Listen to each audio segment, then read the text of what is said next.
Welcome to Philly Cocoa presents Side Project Spotlight, episode 41. This is a developer's journey into making cool stuff. I'm Kotaro. I'm Steve. And I'm Aaron. And we are Philly Cocoa, a Philadelphia-based CocoaHeads community focused on Apple development. That primarily, but not exclusively, means iOS, Mac, tvOS, and watchOS development. Philly Cocoa's true desire is to take you higher on your own developer journey. Ooh, all right, 41. Ooh, made it through that one. Yeah, right. Yeah, you're saying you thought we were farther along. I thought it was kind of funny because I don't know if we actually celebrate the fact that like last episode was episode 40. I mean, is that because it's like a midlife crisis episode or something? I guess. I mean, it was about going indie, and I don't know if we did that whole topic justice, but I think I don't know if we even made a point about it to much degree, or we celebrate it. Yeah, I don't know. I thought it was pretty good. I thought some interesting stuff in it. Yeah. No one yelled at us. Oh well, that's Not true. yet. No one yelled at us yet. I keep thinking like some point, like somewhere down the line, somebody's just gonna like tweet and like have like a little clip of this one thing we said, but it's like, all right, whatever. Yeah, that's life. Said it. Indeed.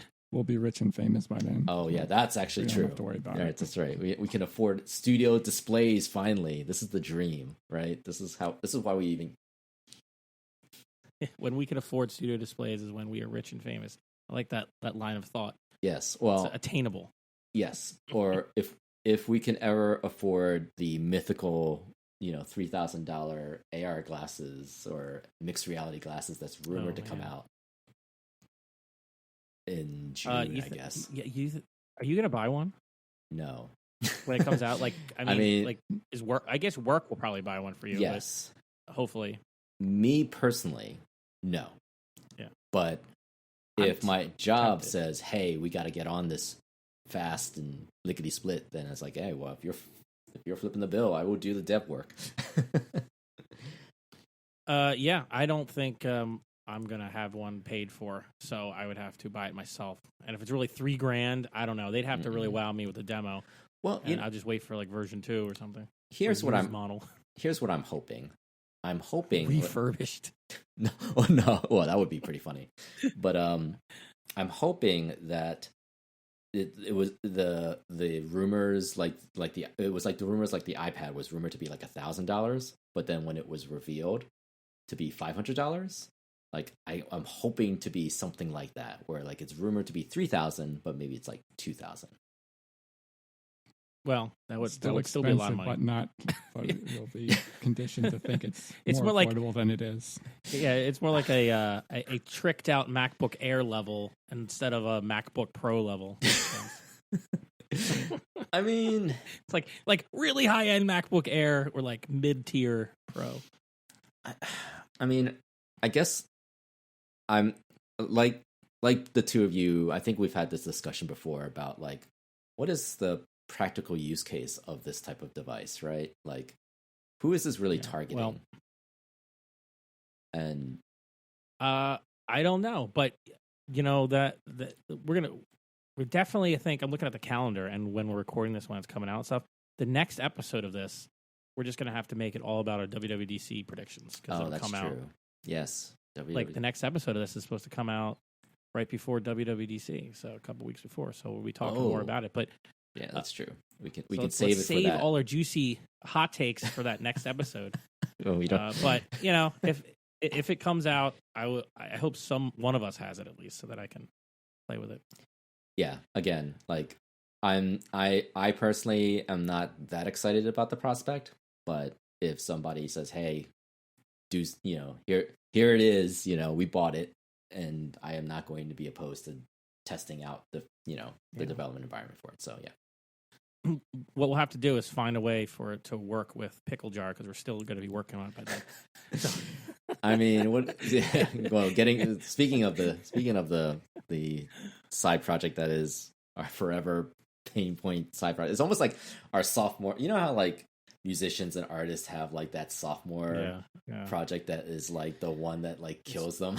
It takes them forever because and then they but then they either die off or they are like rejuvenated. So it's going to be one or the other with us. Yeah, I think we're gonna be like going to the moon after this. Yes. No, I mean the problem has been our lives are super busy. But I did work on some of it, and I'm still not done with like the screen I was working on. But I did learn all about like LazyGrids, which for some people may be a thing you've used a lot, but I've not been doing that yet. But I will have to use it for other projects, and I had not done it before, and I was really confused at first. I'm like, what? And then once I grokked it, I was like, oh, I define what the shape of it is with like the grid items thing, and then and then it's a container, and then they put it was really confusing at first. And then once I got it, I was like, oh, that makes a lot of sense. That's cool. And it's so much easier than it was when I was doing things in the collection views and Objective-C. So. No data source delegate. Yeah. I was like, what? Is that all I have to do? And I just laid out a grid. I was like, what? This is really cool. I did have to make Kotaro's component much, much smaller, though. It was like way too big to fit. It's fine. But it was cool. It's cool. The LazyGrid thing's cool. I have to say, like, it's one of those interesting things about like when you come from UI kit background and then adjusting to the amount of code that you don't have to write as much, or the setup code, right? Like, every time you look at something, you're like, okay, you start with a view controller, then you kind of like construct it in like very like linear sort of fashion, and then you have a data source, and you have all these delegates that you might need to like set up depending on what you're trying to do, and like it's just like, okay, do I do any queue animation? No, probably not for this one, right? Versus like it's almost like the inverse with SwiftUI. It's like, okay, like just how much obnoxiousness can we get away with? At least that's how I. Yeah, it was like it was like one line to set up the grid, and then 4 lines or something with loops to loop through it and put a view in, maybe. Yeah. So it was very cool. I liked it, Yes. and so that's where I was at with that, and like I feel like I want to rip apart your component code and refactor. You should do it. I was looking at it. So I was trying to make the little square. What do you call them, like to-dos or something? Right. They're like you talking about the ones that show like the check marks. Yeah. Yeah, like the 5 different states or whatever that's in them. Yeah, and so I was doing that, and I was like, it will not resize. It will not. Why is this thing not fitting? And I went into your code. You had it hard coded, like a certain. So I had to shrink it. Yeah. So like stuff like that. That's fine. But what's nice is that it's very easy to do that in SwiftUI. I just went in and I saw that, oh, you made this such a size. I took it like 10 points smaller or whatever, and now it got it to fit. So that was really cool. I like the SwiftUI is very. It's despite our appearances, it's a very productive kind of environment sometimes. So I was doing this like late at night too, so I was tired. Yet I was still able to do some programming when I was really tired, which means SwiftUI is I mean, better than UI I found kit. it to be great to do in like sort of like if you're just focused on like one little component piece here or there, and like exactly. Like when you're creating these UI components, it's actually kind of fun to do in isolation. And then once you try to get it to work together in a bigger frame or a bigger view, you're like, oh, what did I just do? Yes, indeed. In fact, the whole idea of like structuring things is kind of the main topic today, because other projects I've been working on, I haven't done it to our project yet, but I've been really interested in how to create modules and stuff and organize your code in Swift. And I watched this video by Daniel Steinberg from 2022 in the CocoaHeadsNL Do iOS conference, I guess it was.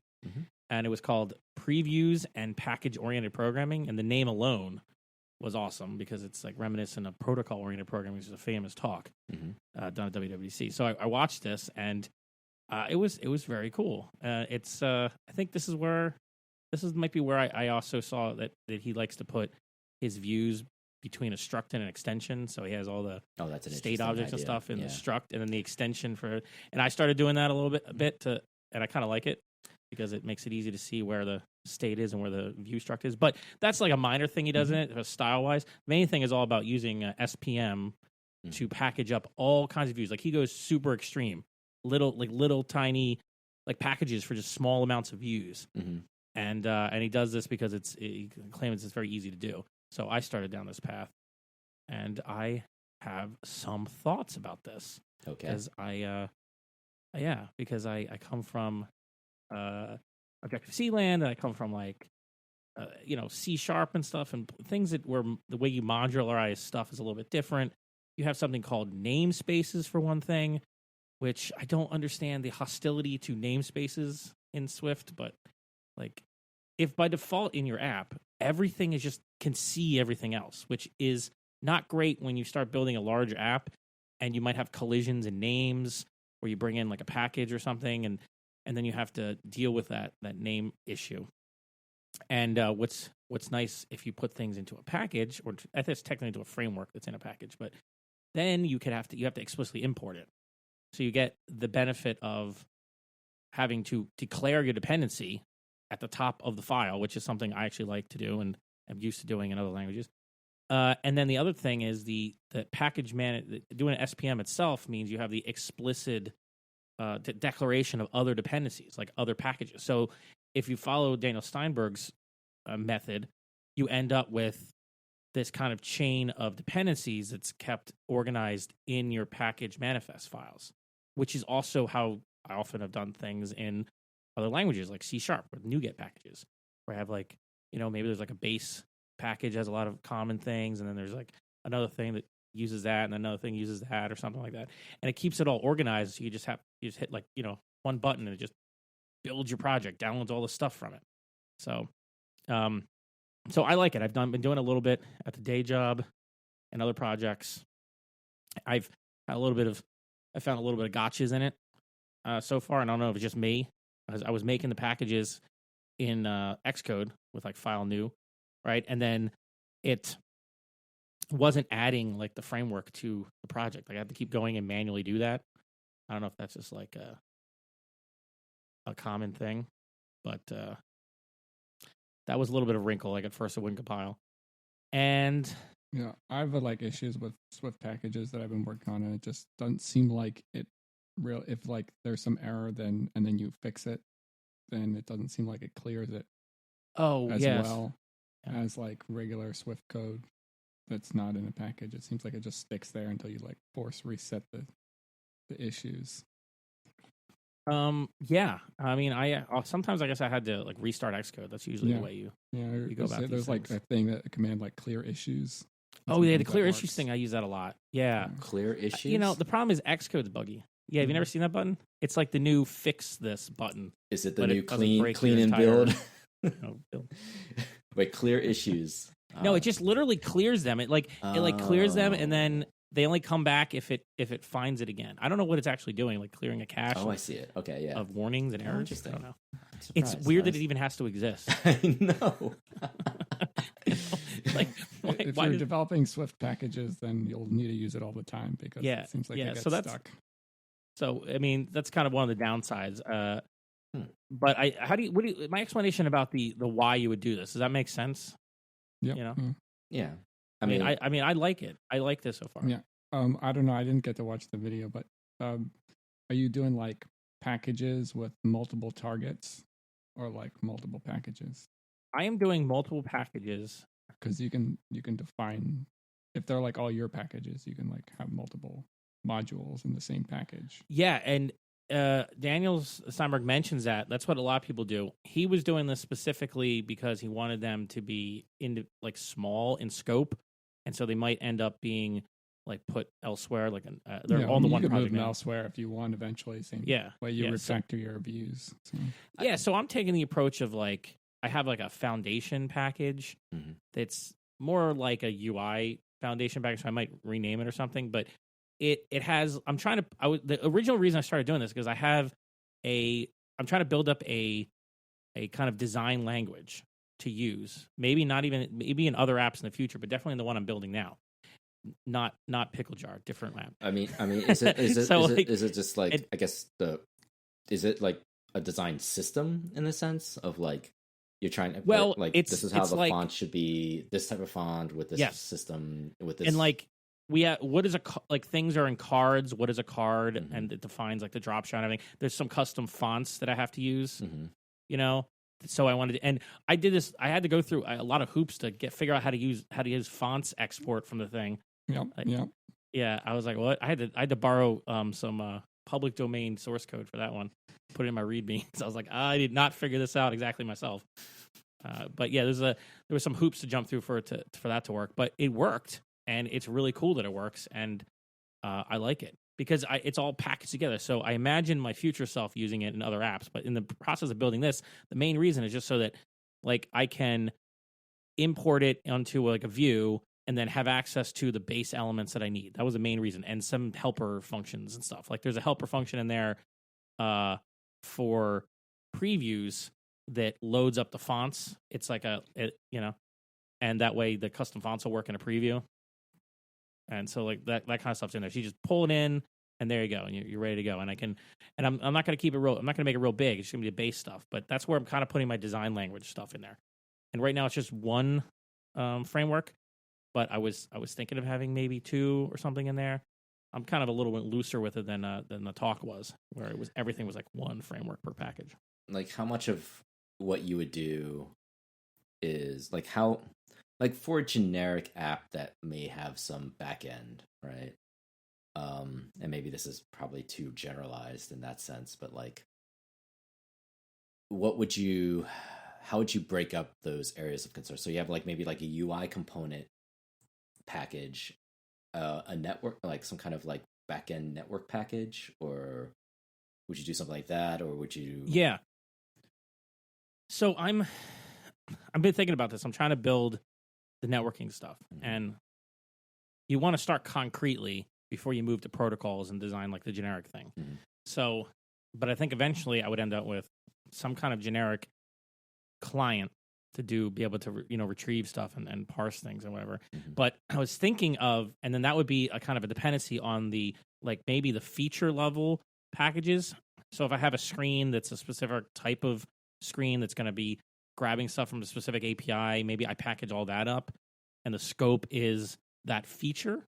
Maybe it's and it could, and then that means I could have either if I do need to do something like DTOs, I can package them up in there and then vend out like the actual models you'd want to use. Like I can do stuff like that because there's that boundary in there, and you never have to know about what I'm using to actually do like the Codable translations or something like that. And I haven't tried that yet, and I'm gonna basically take it on a case by case basis. But I kind of like the idea of maybe a feature level as the scope for it. Like, but then of course, what does a feature mean? I was about to ask that case, question. I'm thinking, yeah, and I think to me, it's like if there's specific API models involved, like I kind of want to scope it around that. So it's like if I had a news, like feeds or something, like that would be its own module and framework because they're all kind of similar and they all use the same like models and stuff internally. Maybe if I had something that was, to grab your to-do list from a server, like that would be maybe another module, or at least one, and they would be dependent on the more generic networking layer module, which is which would have like types for a request and a client and how that's defined and how you tell it build a client with like maybe a base URL or something. That kind of typical stuff would be in there, and then you build up your classes and your structs, like you would in any other language. You import the things you need and you build them up. But I like the idea of keeping stuff clean. I've been really thinking about how to do networking lately because I have a need for this to try to tame the beast of APIs that change over time. And the traditional approach in a lot of languages is doing DTOs, data transfer objects. And I feel like in Swift, that's still technically a thing, but I feel like it's not really the thing a lot of people do. Maybe you can tell me about this. Tell me this, but a lot of people seem to just use Codable, and they just kind of do crazy stuff in there to translate between different kinds of changes. Sure. Is that what I'm seeing? I mean, if you have to do like different encodes versus decode, you can break them out. But yeah, that's generally what you would do. I mean, you could also abstract it a little bit, but if you want to get cute. Yeah, I mean, I'm used to doing something like here's a DTO object, simple object like in C#, which is be a simple class, doesn't have any logic in it really, no logic in it, and it matches the JSON, and then you would then have some function on your model class that would be, so you would instantiate the model class with the DTO or factory or something that would take in the DTO and spit out your actual model, and the model would have a different shape. It would be whatever you wanted to use that was convenient for you and your application. And then you just have to maintain that function primarily that does that translation. And that works well with server stuff that I've done in the past. But then when I started thinking about implementing that in Swift, and I don't know, I started feeling wrong, and I was like, is that what I should be doing? Or is there some like more advanced things in Codable that I should be using, and which is going to be more of a pain in the butt?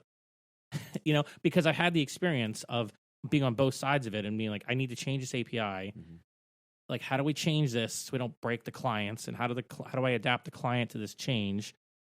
And it can get messy.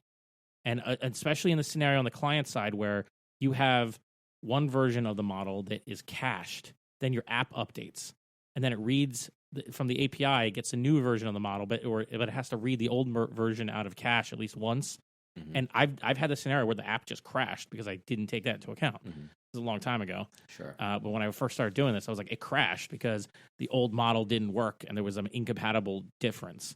Right. So the caching layer got confused and everything got broken. So it's like those kinds of scenarios come up on the client side. I mean, you might have to create some kind of migration script or code or something where you could go, okay, well, this is and set some kind of versioning of like the model that you store you could have, or you cache locally. Yeah. And so then you can kind of go, okay, then convert it to this version and then move on. Granted, that's assuming like you have the forethought to do that. Yeah, right. Well, in core data, that's how it kind of works. Like either does an automatic one, or you can give it you can put the code in the right place. But in a package, I thought maybe what you could do is you could have multiple versions of like DTOs or multiple versions of your objects in the package, so that whatever I vend out to the main app stays clean, whatever I want it to be. So I want to be able to control sometimes, and maybe not necessarily all the APIs, because it's more work to do something like a DTO thing or do something that's more advanced. Maybe sometimes you just want to take the JSON and just use it as your model, and that's fine for a lot of things. I'm not like religious about it, but there are times where I know for a fact that like I've had problems with this API before. It changes a lot, and people have different things they want to add on it. And what happens is it just ends up with all these like ridiculous JSON properties on it because we have to be backwards compatible and stuff. So you can do I mean, this is a really dumbed down explanation, and obviously doesn't take into account. That's how we roll here. But you can set up like if it does exist, so to speak.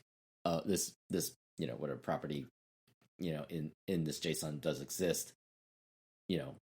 Bring it in. If not, in a codable, as an encodable, or decodable. No, I mean you do it as part of the decodable protocol implementation. Yeah, you can say if this is there. I forgot the exact phrasing, but you can say if it's there, sure, and then you can specify like how it gets translated from whatever the JSON. But if it's not, then you could just ignore it. Now that's not to say like you would want it to do that way, but you could do it that way. Yeah, that's what I was looking at the approaches. So, what have you guys done for this? I know this is only tangentially related to packages, I guess, at the moment. Right. But when you have to deal with this kind of thing, what is your approach? You take your JSON and put it into a model that it uses decodable or codable, which is both encodable and decodable. Do you just put into that, and then you just use at the time you're doing the JSON to model processing through Codable? Is that where you handle your logic for changes between versions to handle the two different versions or something? So, or do you have different models entirely that you? Yeah, it's kind of funny. It's not necessarily like this is when I had to do one way where I had to sort of bring down. So when I was working on dividend calc, I used a lot of decodable, because there was only like a subset of stuff that I wanted, but the IEX Cloud JSON that came down, which is the service I use to bring down the quotes and the stock data. Sometimes there have the JSON per usual is very flaky, so sometimes there'd be like nil values in that space that you had to account for. And because it was like, these people were pretty much the hardcore, like, break things and, move fast and break things type. You can never be sure. So like, it's your problem. Yeah. You can never be entirely sure if it was going to be there when it was going to come down or when you would expect it to come down. So there was a lot of like, okay, like Decodable was great for just, and then specifying like, if it's there, great, bring it in. If not, just ignore it. But then when I encode it, and the reason why I would encode it would be to save it as a cache. I can be a little more like strict about like, okay, like this is the style and I want to enforce these things my own way, or I want to save a date in a certain format. Then I would save it. Okay. I would encode it differently. And right. it would be, it would be the same but different in terms of like I would be able to enforce certain requirements when I save when I would encode it to save it as a local cache. And then when it comes back, it decodes the same way, but it wouldn't necessarily. It would be a little clean. It would be a little cleaner for me.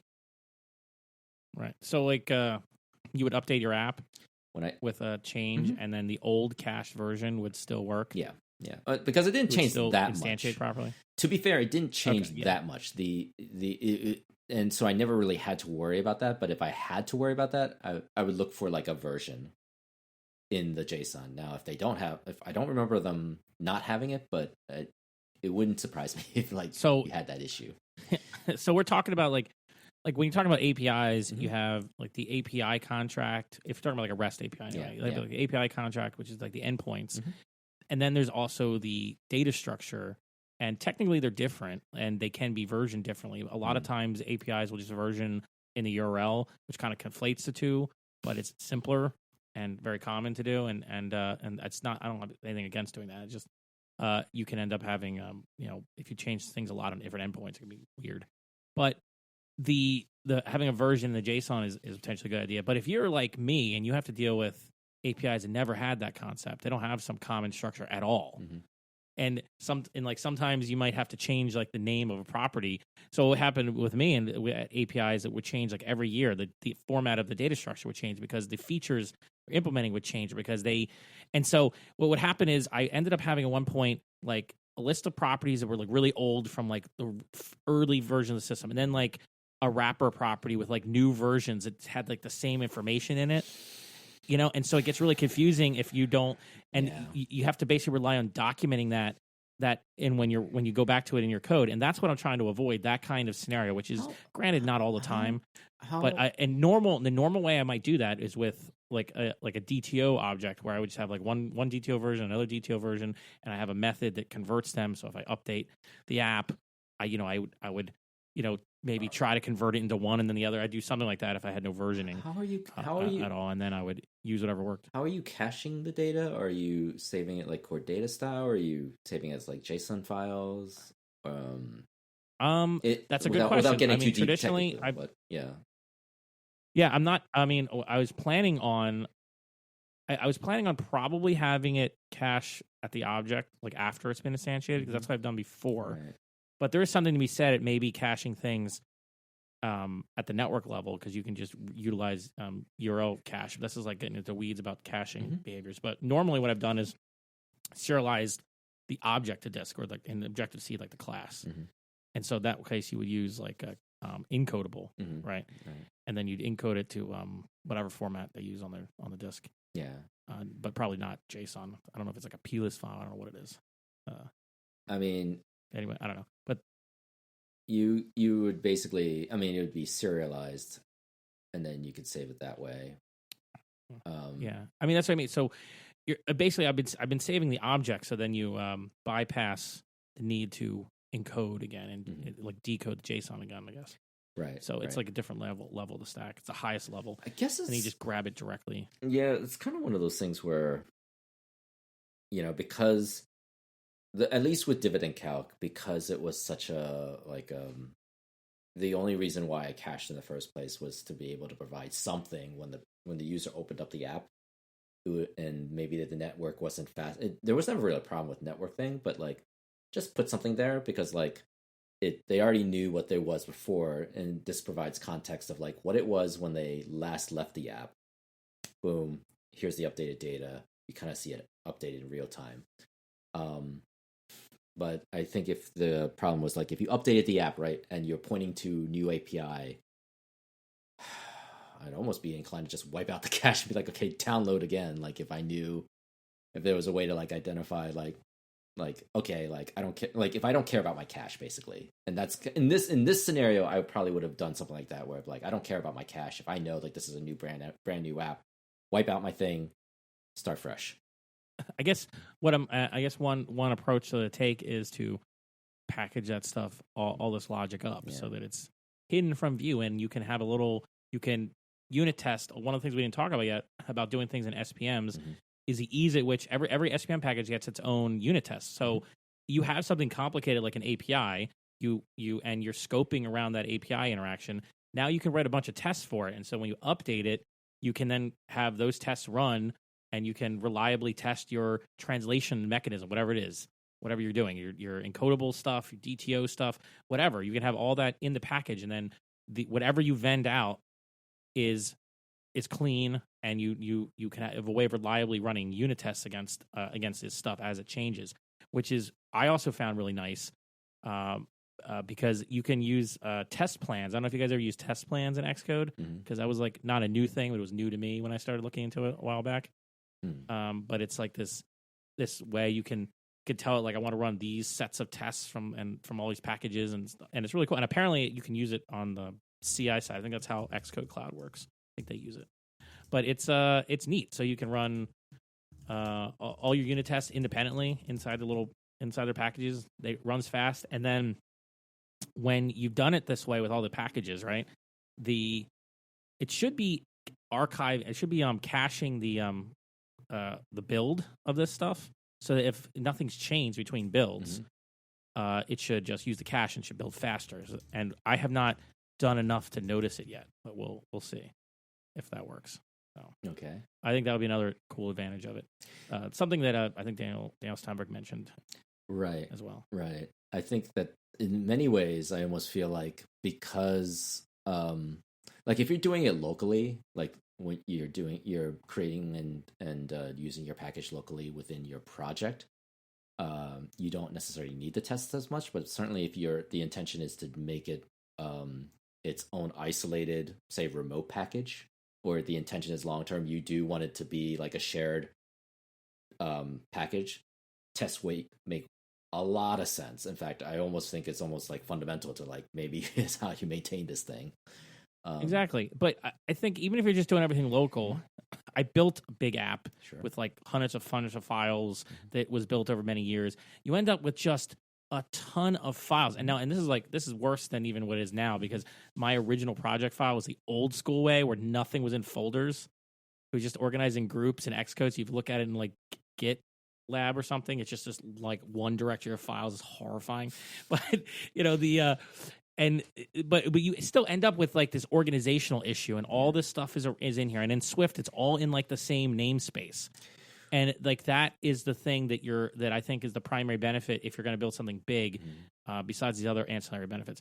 And if you wanted to do something like test stuff, and I had this problem too when I was building like a big app without any kind of mechanism like this, it's like, okay, you write tests, but then you have to like make sure that the tests are running against the right things, and there's no like you can do it, and it's not like impossible or super difficult, but it's all a little messier. Yeah. And making big structural changes, organizational changes, which you often want to do over time, like maybe they bring in new concepts into the ecosystem, you want to adopt them, and sometimes that means that like just for ease of maintenance, ease of development, you're going to restructure how your code is organized. You're going to refactor names and stuff like that, and it's a lot easier if that's scoped. down. And if you have clean contracts between the features and your main app, it's using them, like model names and stuff like that, where you know that this is where that's defined. Mm-hmm. And I can easily locate it. I think, that's the benefit that I think you don't notice you have a huge app. So would you consider putting your models in one package, or would you how would you? Is that Yeah, you could do that. Yeah, and then then have a dependency on the model of, say, like a network package for lack of a better word. That has a dependency on those models, so you sort of add this sort of relationship, if you will. Yeah, if you're doing like an onion type system or hexagonal system, like your model layer is in the middle, and you want your dependencies to point in one direction, so that you don't have like circular dependencies and stuff like that. And that also helps with that, because you can. That I noticed in one of my other projects, actually, a circular dependency, which I wasn't fond of. Yeah. Because it was you don't want circular dependencies generally. Yeah, and it was just like one dependent, it was kind of a bizarre, it was following the same methodology of feature specific packages, but then I think because of the way it worked, they started getting oh, well, I need this one feature from this package, and vice versa. And so it just became this I wonder if it scares me a little bit in that context of I don't want it to be something where I can't, they're so interdependent that you can't separate the two, right? Well, yeah, and I think this is why in Daniel's talk the focus was on making these very small packages, because there's a lot less dependency, surface area. And so if you can have a common place, but the common stuff is truly common, everything would need this, and it doesn't depend on anything else. So one of the things is, this doesn't save you from good architecture design. If you have a common class of some kind, then you have to make sure that doesn't depend on other things that could cause that circular dependency. You can't use it to build something, then have that thing then have the base depend on that thing that was built with it. So but by making them small, it's a lot harder to have that kind of scenario. I think anyway, it's at least easier to deal with it if it happens, because it's a smaller amount of code you have to deal with and figure out what's going on. Basically, in general, making things small functions, small views, small packages is usually easier to manage. And I think the idea of doing one framework or only a few frameworks per package, it just gives you more flexibility for spinning them out if you want to. But there's no reason why you can't just put all the frameworks in one package if you want to. I don't know if there's much of a downside to it. I don't know about how the caching works with that versus multiple ones, but it's so easy to make a Swift package module that, you get the benefit of being able to explicitly declare all an easy way, all the dependencies for it, and the targets for it, and resources. That's something that I use to do fonts in there, and you can have resources that are bundled up. So I really like that. Otherwise, you're just sitting in folders in your project, and it's only organized that way, and it's not really the compiler cannot in any way enforce that coupling, especially something you have images. Maybe you have an asset catalog that's for a particular feature. Maybe you're building an app for your kids' baseball team, and you need to have assets for all the kids' pictures or something. You put them all in the one module instead of all in a directory. It's a terrible example, but it's off the top of my head, so don't get mad. I guess I have a silly question in that regard, right? If I have okay, I as a silly person have a question in regard to resources. Particularly let's say color asset, right? Let's say I have a red color asset in one of my packages, right? Do I have to import? So, and then I call it in my project, right? Do I have to declare an import of the package just to get access to that red asset? Depends on whether you're accessing it directly from the assets, right? So let's say if I have a color asset called to access brand red, right? Or I don't know, yeah, theme red or something like that, right? Versus theme blue in another asset, in another package. but then I say, okay, image, color. So when I open up the project and I go color, quote, theme blue, I'd still have to like do the import. There's no like obvious way that name exists unless I import that package, right? Is that associated with that color in the asset folder? Yeah, well, it's like if you tell your package to like process the resources, they all get like bundled into the same asset catalog, your like main asset catalog, or you could kind of separate it in your module and just have like a property that accesses that from the modules bundle, and then never like directly reference the asset catalog. If that makes sense. Right, I got you. You can specify. Oh, right. I haven't used colors in this, but so you're saying that I can have something like colors in an asset catalog in SPM framework in there, and then have it just be available because it gets processed into like a global namespace, or if you say that in your package to process resources. Nice. That's like I guess like how Core Data does models, because you can have multiple models and they all get like kind of combined together when you start it up. That's pretty cool. I didn't know that, so that's useful. Or as you said, I did it with fonts. I had an explicit method call that I set up to like load them. Right. Yeah, I think that's probably better. Well, that's fonts because you have to load. Yeah, fonts are weird though.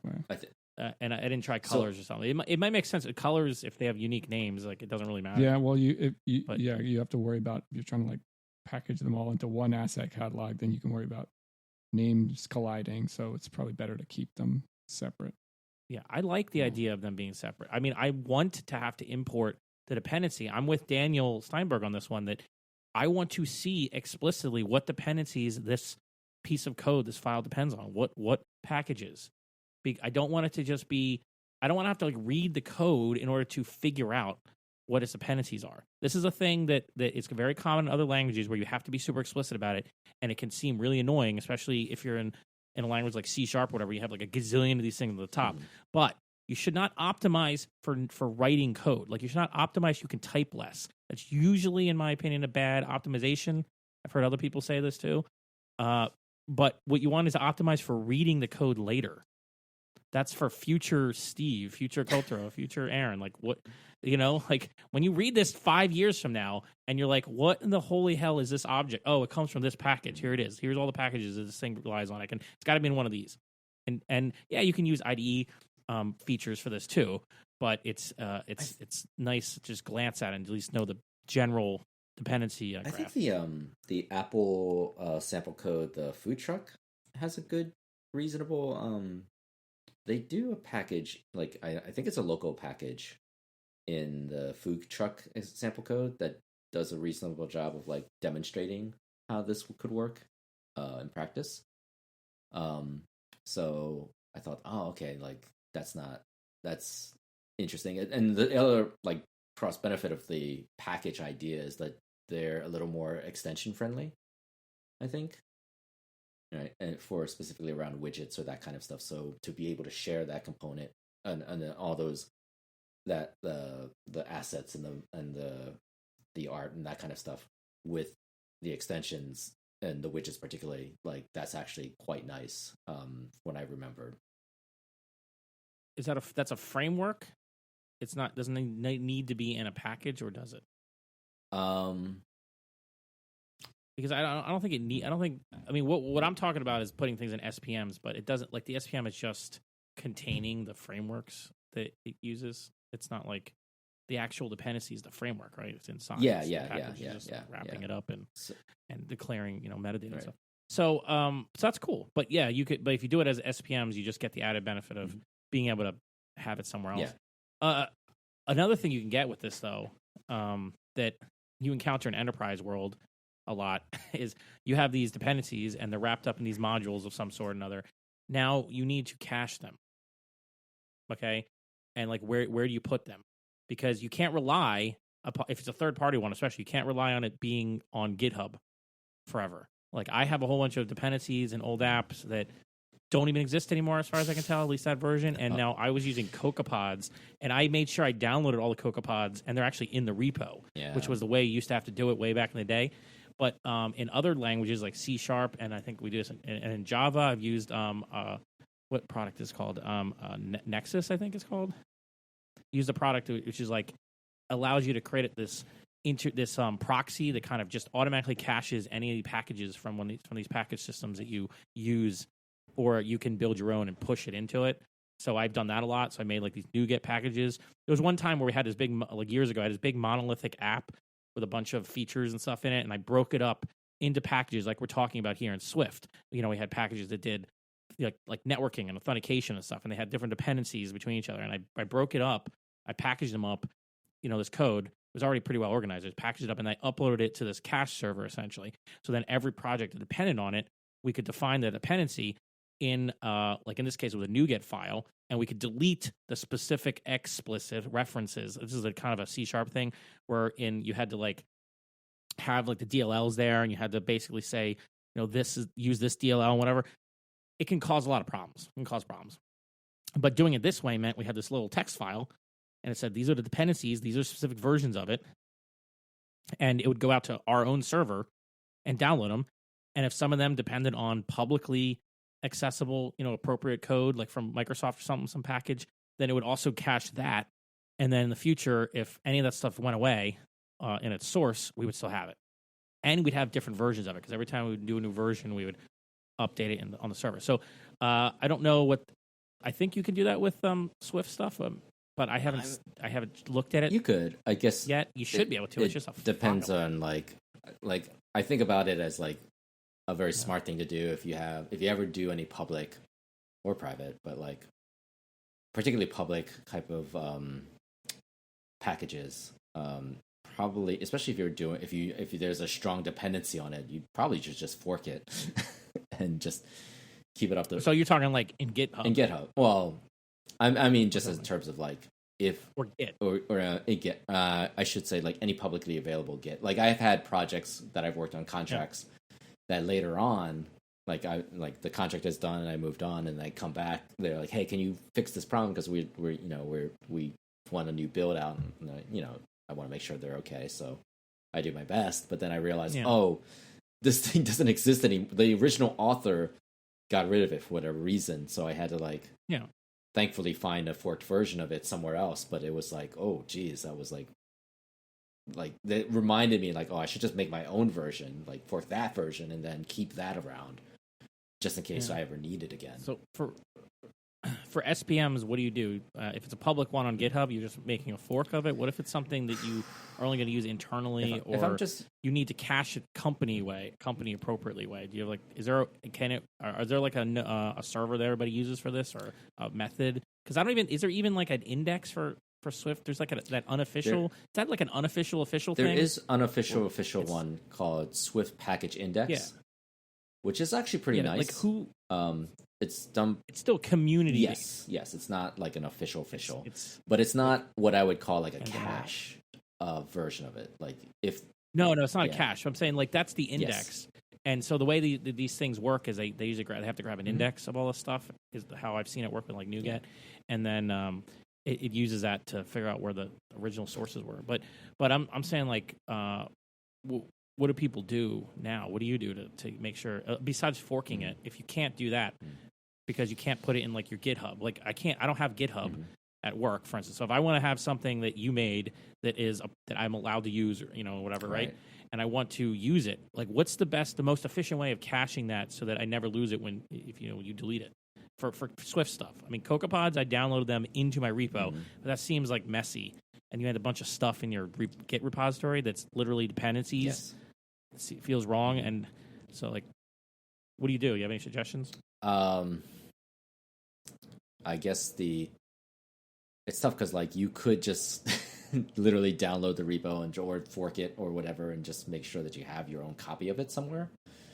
So that's probably the easiest thing to do because everything is based on Git Git addresses. I mean, it's kind of funny to say this, but like unless it's like a big company SPM or package that I know has like large, widespread support, I very rarely like to like import or use a publicly available SPM, even though I think we have like 2 on our current side project.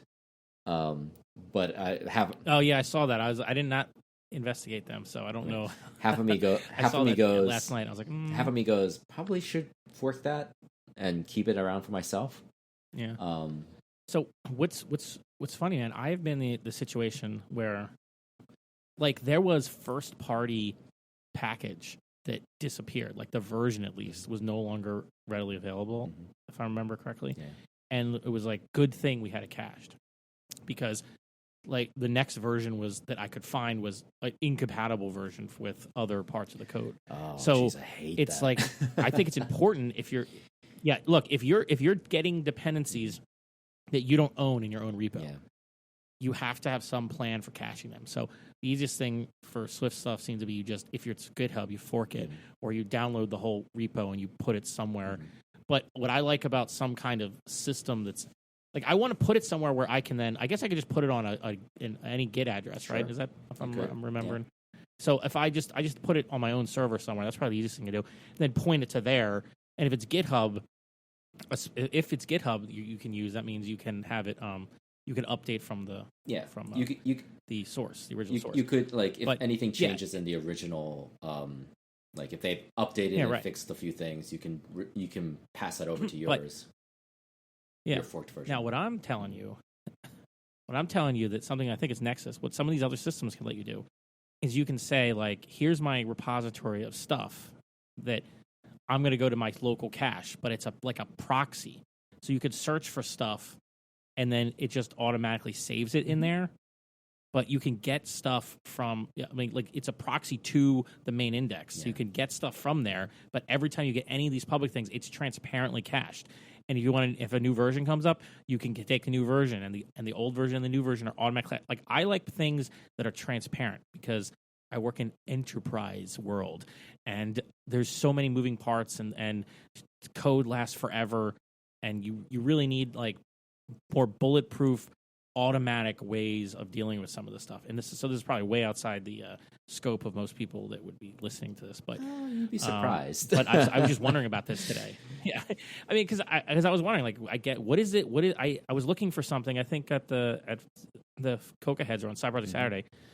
I think Zorn was giving me a suggestion. I was looking at. I know GitHub had some option for potentially for some kind of package thing that maybe would work. I don't know, and I didn't really look into the open source stuff that exists now for other package systems.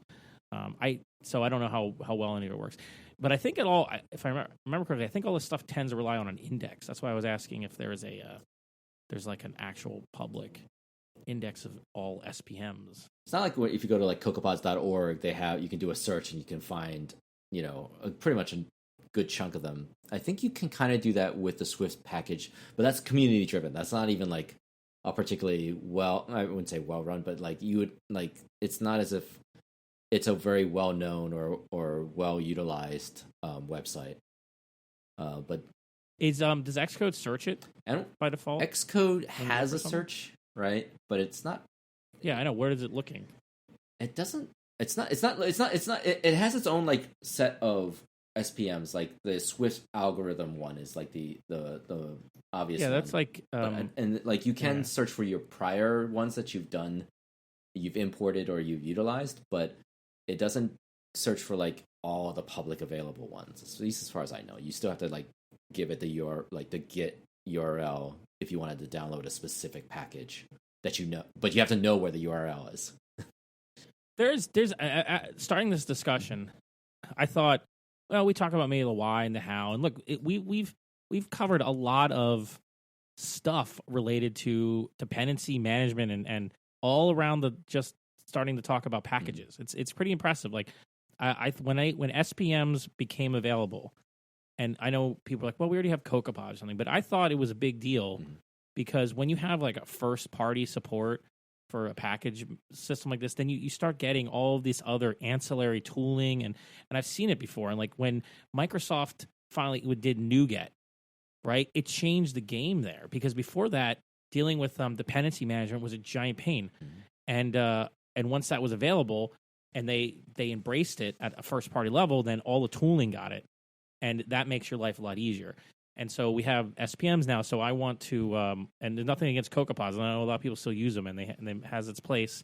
But if at all possible, I want to just use the first party tooling.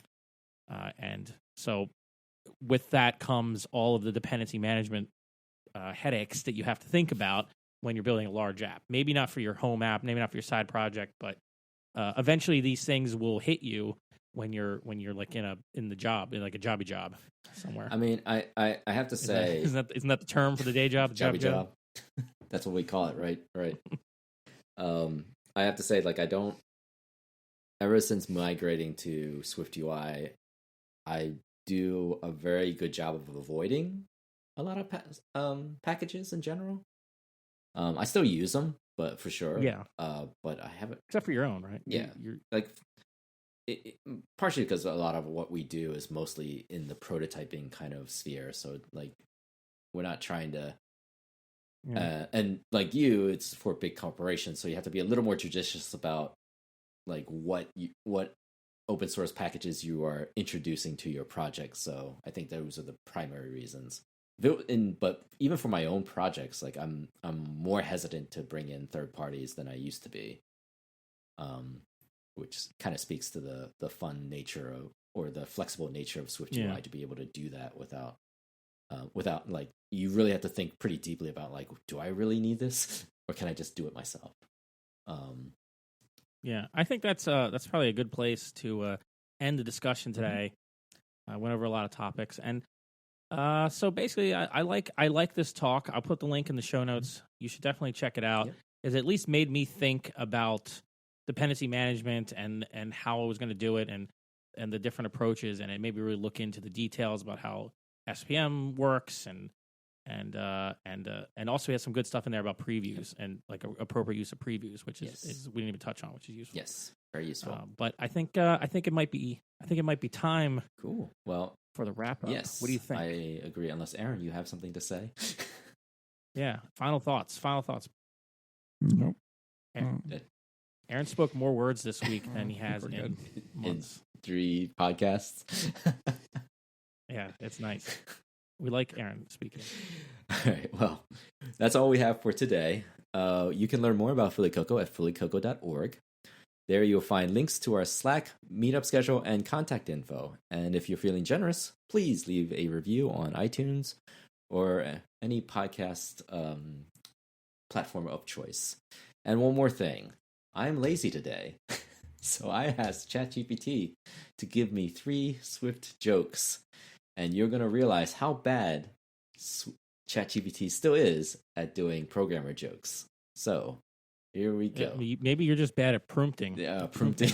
I didn't prompt. You are a phenomenal comedian and at programming jokes. I should have started with that.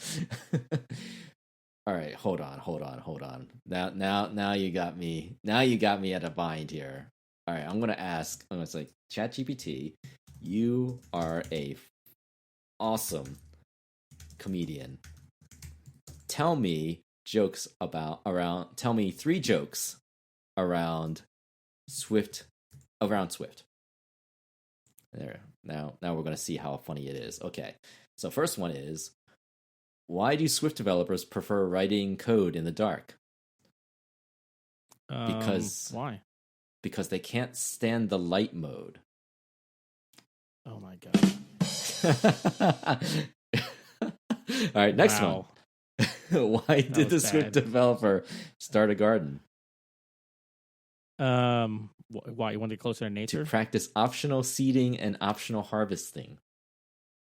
What? Do you have a wah-wah sound bit? I don't have a wah-wah. I wish I had a wah-wah. I just have this one. Well, that's terrible. That is really bad. I need to add a wah-wah. Right. I hope this last one is better. It looks horrible. Yeah, I want to use the laughing one. Make us laugh, ChatGPT. Why did I'm laughing because it's so bad. Why did the Swift developer go to the bank? Why? To withdraw some optional cash. It just did the same joke, basically. Oh my goodness. Oh, well. Wow. Chat GPT will not be taking over comedian jobs just yet. Yes. So, till next time, good luck on your own developer journey. We will cheer for you always. And cut.